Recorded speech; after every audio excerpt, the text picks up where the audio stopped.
32ஆம் சங்கீதம். எவனுடைய மீறுதல் மன்னிக்கப்பட்டதோ, எவனுடைய பாவம் மூடப்பட்டதோ, அவன் பாக்கியவான். எவனுடைய அக்கிரமத்தை கர்த்தர் எண்ணாதிருக்கிறாரோ, எவனுடைய ஆவியில் கபடம் இல்லாதிருக்கிறதோ, அவன் பாக்கியவான்.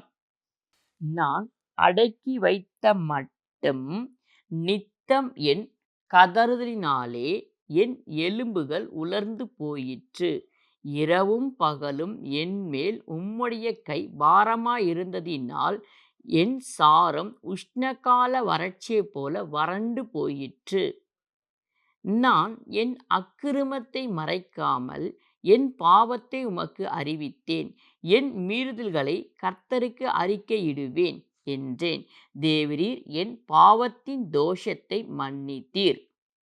இதற்காக சகாயம் கிடைக்கும் காலத்தில் பக்தி உள்ளவன் எவனும் உம்மை நோக்கி விண்ணப்பம் செய்வான். அப்பொழுது மிகுந்த ஜலப்பிரவாகம் வந்தாலும் அது அவனை அணுகாது. நீர் எனக்கு மறைவிடமாயிருக்கிறீர். என்னை நீர் இக்கட்டுக்கு விலக்கி காத்து இரட்சணிய பாடல்கள் என்னை சூழ்ந்து கொள்ளும்படி செய்வீர்.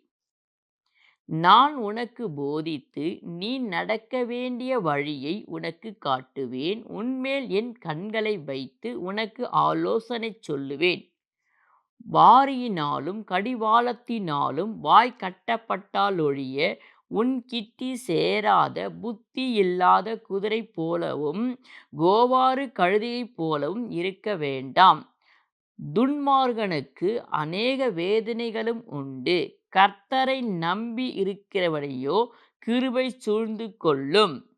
நீதிமான்களே, கர்த்தருக்குள் மகிழ்ந்து களிகூருங்கள். செம்மையான இருதயம் உள்ளவர்களே, நீங்கள் எல்லோரும் ஆனந்த முழக்கமிடுங்கள்.